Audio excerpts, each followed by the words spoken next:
Hammaga salom, men Farangiz YouTube kanalimga xush kelibsizlar. Ko'rib turganingizdek, bugun biz kodekslar haqida gaplashamiz. Xo'p, guys, birinchi bo'lib sizlarga nimaga aynan kodekslar haqida video olishga qaror qilganimni aytib bermoqchiman. Bilasizlar, hozir juda ham ko'p videolar chiqib ketgan. Hamma o'zi o'qigan kitoblarini baholab chiqyapti. Misol uchun 10 dan 9, 10 dan 8 yoki qanaqa kitoblar tavsiya qilishadi, shu to'g'risida videolar ko'p. Men ham o'zim o'qigan badiiy kitoblarim to'g'risida video olmoqchi edim, baholab chiqib. Keyin o'ylab qaradimki, to'xta dedim. Kitoblar haqida hamma olgan dedim, lekin kodekslar haqida hali bunaqa video ko'rmaganman dedim. Hayolimga shu ideya keldi, keyin shu videoni olishga qaror qildim. Xo'p, bugungi videoda biz nimalarni ko'rib o'tamiz. Bugungi videoda shu kodekslarni to'g'ri o'qish, kodekslar zerikarlimi, shu to'g'risida gaplashamiz va ularni qanday qilib mukammal va effektiv o'qish yo'llarini ko'ramiz. O'zim hozirda Toshkent davlat yuridik universiteti 3-kurs talabasiman. Xususiy huquq fakultetida o'qiyman, fuqarolik va biznes yo'nalishi. Shuning uchun bizda birinchi kodeksimiz bu fuqarolik kodeksi. Xo'p, fuqarolik kodeksiga to'xtaladigan bo'lsam, dunchik bizda o'tib turadi. Chetga birinchi kodeks bizda fuqarolik kodeksi. Bizda yo'nalishimiz xususiy huquq bo'lgani uchun fuqarolik kodeksi bizda asosiy kodeks va asosiy o'rganadigan narsalarimiz mana shu kodeksdan joy olgan. Har bitta kodekslarim orqasida ularni qaysi sanada olganlarim yozib qo'yganman, ism, familiyam, imzolarimgacha. Bu kodeksni 2023-yili 15-sentyabrda sotib olgan ekanman. Birinchi kurs paytim. Birinchi olgan kodeksim shu bo'lgan. Bu kodeks haqida ma'lumot beradigan bo'lsam, bitta videoga sig'dirish qiyin, serial bo'lib ketadi. Har bittasini gapirib beradigan bo'lsam, shuning uchun qisqa aytib o'tib ketaman, chunki bizda qolgan kodekslar ham bor. Xo'p, fuqarolik kodeksida asosan siz nimani o'rganasiz? Birinchi bo'lib o'sha har bitta buni boblari bor, shartnomalar, majburiyatlar, u majburiyatlarni ta'minlanishi, mulk huquqi, fuqarolik huquqining obyektlari, mulk huquqining obyektlari, shunaqa narsalarni o'rganasiz. Misol uchun majburiyatni bajarmaganda qanaqa choralar ko'rish mumkin, uni ta'minlanish usullari va hokazolarni o'rganasiz. Biz birinchi kursda fuqarolik huquqiga kirish qismini o'tganmiz. Ya'ni adashmasam 100 tacha modda o'tganmiz. 100 tachami, 200 tachami modda o'tganmiz. Keyingi yili mulk huquqi o'tilgan. Bizga ikkinchi kursda birinchi semestrda mulk huquqi o'tilgan. Mulk huquqida biz mulk huquqi va ashyoviy huquqlarni o'rganganmiz. Undan tashqari ikkinchi kursni ikkinchi semestrda, ya'ni bizda bahorgi semestrda bizda уже majburiyatlar huquqi boshlangan. Majburiyatlar huquqida ikkinchi kursligimizda o'sha majburiyatlarni bajarilishini ta'minlash usullari, misol uchun neostoyka, jarima, hozir buni faqat yuridik sohada o'qiydigan talabalar tushunadi, nima haqida gap ketayotganini. Agar siz ham shu sohaga qiziqadigan bo'lsangiz, umid qilamanki, bularni bilasiz. Shuning uchun chuqurlashib to'xtalib o'tmayman. Keyin bizda hozir 3-kursda, birinchi semestrda yana shu kodeksdan o'tamiz. Bizda yana majburiyat huquqi davom etyapti. Endi bizda pudrat shartnomalari, uni turlari, shular to'g'risida ma'lumotlar berilib, modullar o'tilib bormoqda. Lekin biz hali bu kodeksni tugatganimiz yo'q. Lekin shu 4 yil davomida shu kodeksni tugatib, barcha moddalarni mukammal o'rgangan bo'lishimiz kerak bo'ladi. Hozir biz 8-moddalarga kelganmiz. Pudrat shartnomalarini, turlarini o'tmoqdamiz. Xo'p, fuqarolik kodeksiga albatta 10 dan 10. Chunki meni o'zimni sevimli soham, o'zimni yo'nalishim va ko'rib turganingizdek buni maza qilib o'qiyman. Misol uchun birinchi yili boshlarini o'qishda ham har bittalarini chizib, shu ko'rinishda, misol uchun mana haligacha shunaqa usulda o'qiyman. To'g'ri, biroz chizishlar kamaygan, lekin har bittasini biz belgilab o'qiymiz. Xo'p, endi bizda keyingi kodeksimiz hammani sevimli kodeksi, jinoyat kodeksi. Buni yarmi o'zbekcha, yarmi ruscha. Bu kodeksni men 2025-yil 8-yanvarda olganman. 8-yanvarda olganman. Xo'p, bizda jinoyat huquqi, jinoyat kodeksi ikkita semestrda o'tilgan. Ikkinchi kursda, butunlay ikkinchi kursda ikkita semestrda o'tganmiz. Birinchi semestrda umumiy qismini, ikkinchi semestrda maxsus qismini o'qib tugatganmiz. Jinoyat kodeksi albatta juda ham qiziq. Umumiy qismlari ham o'sha jinoyat aynan nimaligi, jinoyatlarni tasniflanishi hamda o'sha yengillashtiruvchi, og'irlashtiruvchi holatlar, undan tashqari misol uchun jazo tizimlarini o'rganasiz, voyaga yetganlarga qanaqa, voyaga yetmaganlarga qanaqa. Bu umumiy qism haqida. Maxsus qismda hamma biladi, jinoyatlarning turlarini o'rganasiz, ularni kvalifikatsiya qilish, jazo tayinlash, ularni misol uchun bizda maxsus subyektli jinoyatlar mavjud, ularni hammasini o'rganasiz. Juda ham qiziq. Men o'zim aynan yo'nalishim bo'lmasa ham, lekin juda ham qiziqib o'qiganman. Xo'p. Mana ko'rib turibsizlar, hattoki stikerlar bilan ham yozib o'qisa juda ham esingizda qoladi. Ko'pchilik aytadi, shu kodekslarni yodlab o'qish kerakmi? Misol uchun 100-modda shu, 200-modda shunaqa yozilgan. Yo'q, hattoki eng zo'r yuristlar ham shu O'zbekistondagi barcha qonunlarni, barcha kodekslarni moddasigacha bilmaydi. Hech kim bila olmaydi, chunki bu ishonishga qiyin, unbelievable. Misol uchun 30 ta kodeks bo'lsa, hammasini moddasigacha yodlab olish juda ham qiyin narsa. Shuning uchun siz faqat buni mazmunini o'qishingiz kerak bo'ladi. Misol uchun umumiy qismda nima narsalar keltirilgan, maxsus qismda nima narsalar keltirilgan. Misol uchun siz bilishingiz kerak jinoyatlarning tasniflanishi, misol uchun sizga qanaqadir savol kelganda siz to'g'rilab qolmasligingiz kerak, qayerdan qidirishni bilishingiz kerak. Shuning uchun kodekslarning mazmunini siz bilishingiz kerak. Mazmunini o'qigan bo'lishingiz kerak. Modda yodlash modda kerak emas. Xo'p, jinoyat kodeksiga ham 10 dan 9 ball qo'yaman. Xo'p, bizda keyingi kodeksimiz kichkinagina o'zi, ham o'zbekcha, ham ruscha. Bu ma'muriy sud ishlarini yuritish to'g'risidagi kodeks. Ma'muriy sud ishlarini yuritish to'g'risidagi kodeks. Bu kodeksni hozir 2025-yili 8-fevralda sotib olgan ekanman. Ikkinchi kurs paytim sotib olganman, ikkinchi semestr uchun.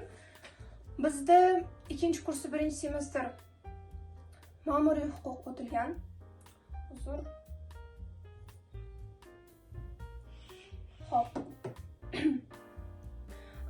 Birinchi semestrda ma'muriy huquq o'tilgan. Bilsanglar, misol uchun bizda sudlar bo'lingan. Fuqarolik bo'yicha, jinoyat bo'yicha, ma'muriy bo'yicha iqtisodiy sudlarimiz bor. Shunda biz ma'muriy sudlarni o'rganganmiz bunda. Asosan bunda misol uchun ommaviy huquqiy munosabatlarda yuzaga keladigan munosabatlar bo'yicha keyslarni o'rganganmiz. Misol uchun u davlat organlari bilan juda ham qiziq bo'lgan. Xo'p, misol uchun bunda ham ishtirokchilari va protsessual vorisliklar, xullas o'qiydigan narsalar ko'p. Juda ham qiziqarli, lekin juda ham tushunishga qiyin. Kichkina ko'ringani bilan juda ham qiyin buni tushunish va keyslarni to'g'ri ishlash juda ham qiyin bo'lgan. Bunga men 10 balldan mayli 7 ball bera qolaman. O'zi 5 bermoqchi edim. Xo'p, bizda keyingi kodeks mehnat kodeksi, sevimli kodekslarimdan biri. Chunki GPA'ni 100 dan 100 ga yopganman. Maqtanib o'tib ketdim. Agar maslahatlar kerak bo'lsa yozishinglar mumkin. Xo'p, mehnat kodeksini men 2025-yili 19-martda sotib olgan ekanman. Bu ham ikkinchi kursligimda. Ikkinchi kursda biz mehnat huquqi o'tganmiz, faqatgina bir semestr o'tganmiz. Tasavvur qilinglar, shuncha yangi tahrirligisi salkam 600 ta moddali kodeksni biz bir semestr o'tganmiz. Lekin hammasini tugatganmiz.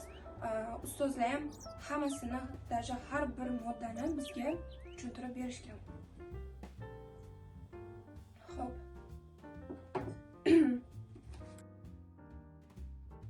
Mehnat o'zini nomi bilan aytib turibdiki, bunda ish beruvchi va xodimlarning huquqlarini o'rganasiz. Mehnat shartnomasini tuzish, muddatlari, uni bekor qilish tartibi, juda ham ko'p va hokazo narsalarni o'rganasiz.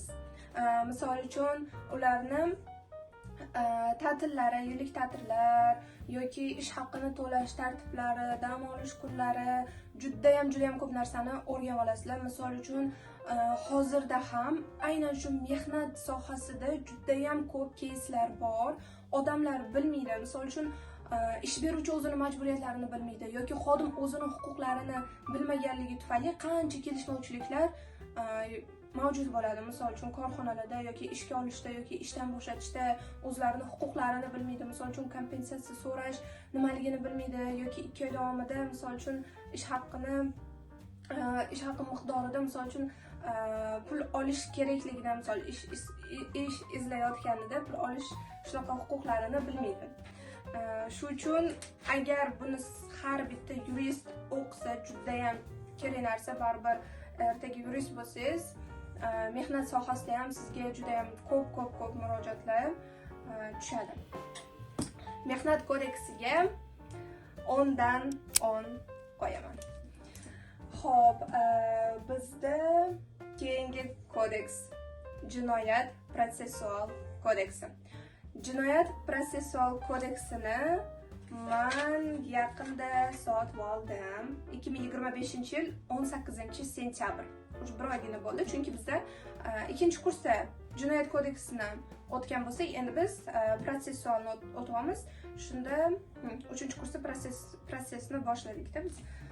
Xo'p, biz hali buni tugatganimiz yo'q va hozir biz juda ham menimcha oddiy, asosiy, ya'ni umumiy joylarni o'tyapmiz deb hisoblayman, chunki ishtirokchilari, misol uchun, ayblanuvchi kim, gumonlanuvchi kim, sudlanuvchi kim, jabrlanuvchi kim, shu ishtirokchilarni ko'rib chiqamiz. Misol uchun, ekspert, mutaxassis, tarjimon, undan keyin reabilitatsiya qilish asoslari, shunaqa narsalarni biz ko'rib o'tdik. Misol uchun, dalillar, tergov, surishtiruv, kim olib boradi, qanaqa hujjat tuziladi, juda ham qiziq fan. Buni men hozir tugatmaganligim uchun ball qo'ya olmayman, lekin hozirgacha o'qigan paytimgacha agar qo'yadigan bo'lsam 10 dan 8 qo'yishim mumkin. Shunaqa. Xo'p, bizda keyingisi fuqarolik protsessual kodeksi. Biz shuncha paytdan beri fuqarolikni faqat shu moddiy normalarini ko'rib o'tayotgandik. Endi biz protsessga keldik. Juda ham qiziq va qanaqadir chalkash, tushunishga qiyin, chunki fuqarolik sudlari va fuqarolik protsessi baribir qanaqadir qiyindek tuyuladi, chunki aynan menga shunaqa. Lekin biz buni hozir tugatganimiz yo'q. Shunchaki jarayonda. Shu 3-kurs 1-semestrda o'tyapmiz. Bilmadim, buni 2 semestr o'tamiz yoki 1 semestr, menimcha 1 semestr o'tsa kerak. Xo'p, biz nimalarni o'rgandim? Qachon sotib olganimni aytaylik. Buni 2 kun bo'ldi menimcha sotib olganimga. Juda ham keyingi, lekin уже o'qishga ulgurganman mana.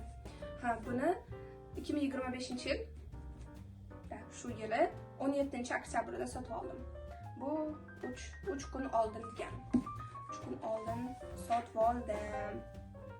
Xo'p, biz nimalarni o'rgandik bunda? Bunda ham o'zi protsess, mana bu jinoyat protsess, fuqarolik protsess, hamma protsess kodekslarini boshlanishi bir xil. Umumiy qoidalari, prinsiplari, ishtirokchilarning huquq va majburiyatlari shu tartibda keturadi. Biz ham hozir misol uchun shularni ko'rib chiqamiz, lekin sudlovlilik masalasini ko'rish juda ham qirg'adir chalkash.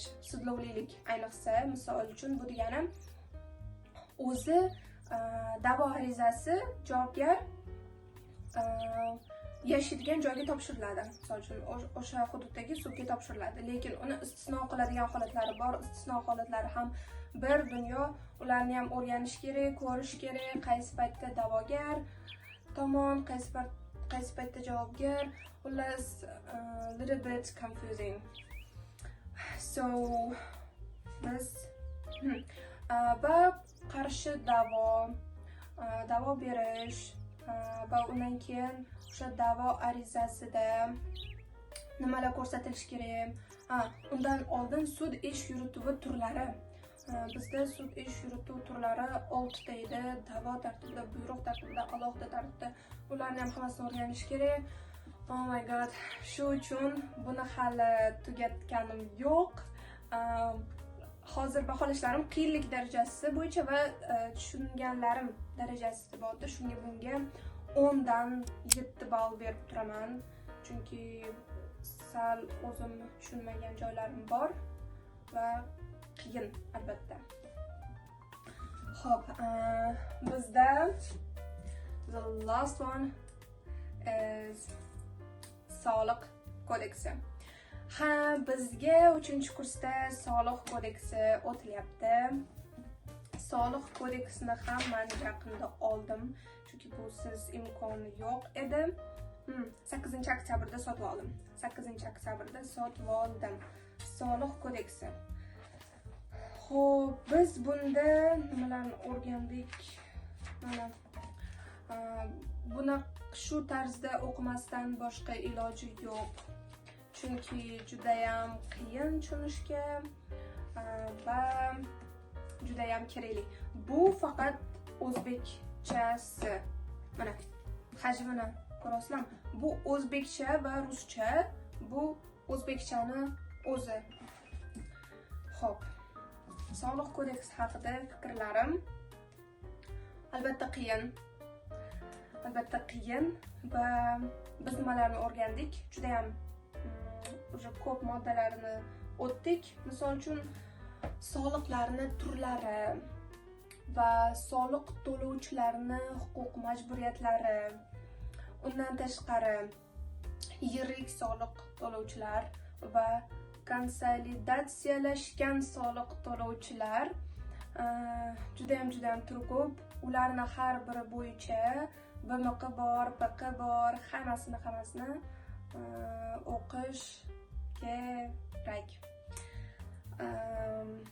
Lekin buni foydasi juda ham katta, chunki bizda hozir ko'p keyslar aynan shu soliq bo'yicha, misol uchun keyslar ko'pda amaliyotda, misol uchun yuridik shaxslarning o'rtasida yoki oddiy jismoniy shaxslarning o'rtasida ham tushunmovchiliklar bo'ladi. Korxonasida yoki oddiy o'zingizning uyingizda oddiy mol-mulk solig'i to'lasangiz, misol uchun shularning tartibini agar o'zingiz o'qib olsangiz, lekin to'g'ri o'zingiz o'qib tushunishingiz qiyin, lekin shu universitetda agar sizga o'tilsa shuvan o'qib olganingiz yaxshi. Chunki ertaga kelajakda sizga kerak bo'ladi. Yurist sifatida ham sizga bu borada juda ham ko'p murojaatlar kelib tushadi. Soliq kodeksiga ham 10 dan 7 ball qo'yaman. Chunki qiyin. 10 dan 7 ball qo'yaman. Menda hozircha hamma kodekslarim shu. Aytgancha sizlarga bitta narsani aytmabman. Hozir bu yerga terib turamiz. Xo'p.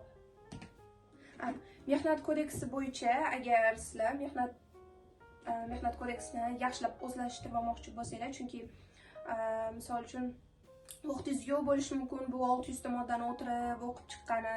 Shuning uchun meni Telegram kanalim bor. Mehnat kodeksini audio shaklda yuklayman. Hozirgacha 100 dan ortiq modda yuklangan. Bundan bu yog'iga ham har kuni kunlik moddalarni audio qilib yuklab boraman. Shularni eshitib ham siz kodeksni o'zlashtirib olishingiz mumkin. U audio kanal linkini pastda chiqadi yoki bu tepada chiqadi yoki описаниеga qoldiraman. Shunaqa. Bundan tashqari Jinoyat kodeksi bo'yicha ham audio kanalim mavjud. Agar siz Jinoyat kodeksini juda ham mukammal bilmoqchi bo'lsangiz, misol uchun moddalarigacha, qismlarigacha, bandlarigacha yodlamoqchi bo'lsangiz, lekin o'tirib o'qib chiqqani vaqtingiz bo'lmasa yoki qanaqadir lazy person bo'lsangiz, menda bu bo'yicha ham Telegramda audio kanalim bor. Hozirda menda bundan ham 100 dan ortiq moddalarni audio qilib joylaganman va har kuni kunlik moddalarni audio qilib joylab boraman. Shuni ham eshitib o'rgansangiz ham bo'ladi. U ham описаниеda, havolada bo'ladi, havolasida. Shunaqa. Xo'p, va undan tashqari fuqarolik kodeksi ham Fuqarolik kodeksini ham audio kanali mavjud. Hozirda 200 dan ortiq moddani joyladim. 200 dan ortiq moddani joyladim. Fuqarolik kodeksi o'zi bilasizlar 1000 tadan ortiq modda. Shu uchun uni misol uchun o'tirib o'qib chiqqani, misol vaqtingiz bo'lmasligi mumkin yoki o'rtasiga kelganingizda boshingiz sizdan chiqib qolishi mumkin. Shu bo'yicha takrorlab yurmoqchi bo'lsangiz, sizga audio kanalim juda ham foydali bo'ladi, chunki men o'zim ham o'sha audiolarimni eshitib yuraman. Misol uchun baribir o'zimizga takrorlab turish kerak-ku. Shunda hattoki o'zimga ham foyda beradi. Shuning uchun sizga ham tavsiya qilaman. Agar siz eshitib o'rganmoqchi bo'lsangiz, bu ham juda ham effektiv yo'li. Shunga maslahat beraman va tavsiya qilaman. Telegram kanalimga qo'shilib oling audio bo'yicha. O'zimni shaxsiy Telegram kanalimga ham qo'shilib olsanglar bo'ladi. U yerda ham huquqshunoslik uchun kerakli bo'ladigan hamma informatsiyalarni berib o'taman. Kunlik va misol uchun yuristlar uchun kerak bo'ladigan saytlarning ro'yxati yoki agar siz talaba bo'lsangiz, talabalar uchun kerak bo'ladigan saytlarning ro'yxati, prezentatsiya qilish uchun yoki boshqa narsa, hammasi o'sha Telegram kanalimda mavjud. Agar siz qo'shimcha ma'lumot, agar siz maqola yozishga qiziqsangiz yoki tayyor maqolalaringiz bo'lib turib uni qayerda chop qilishni bilmasangiz, unaqa xizmatim ham mavjud. U kanalimning linkini ham описаниеda qoldiraman yoki shaxsiy kanalimga qo'shilib qolgan barcha kanallarim silkasini o'shadan topsangiz bo'ladi. Umid qilamanki bugungi video foydali bo'ldi, sizlarga yoqdi deb o'ylayman. Albatta fikringizni qoldiringlar. Yeah, we had fun together. So, keyingi videolarda ko'rishguncha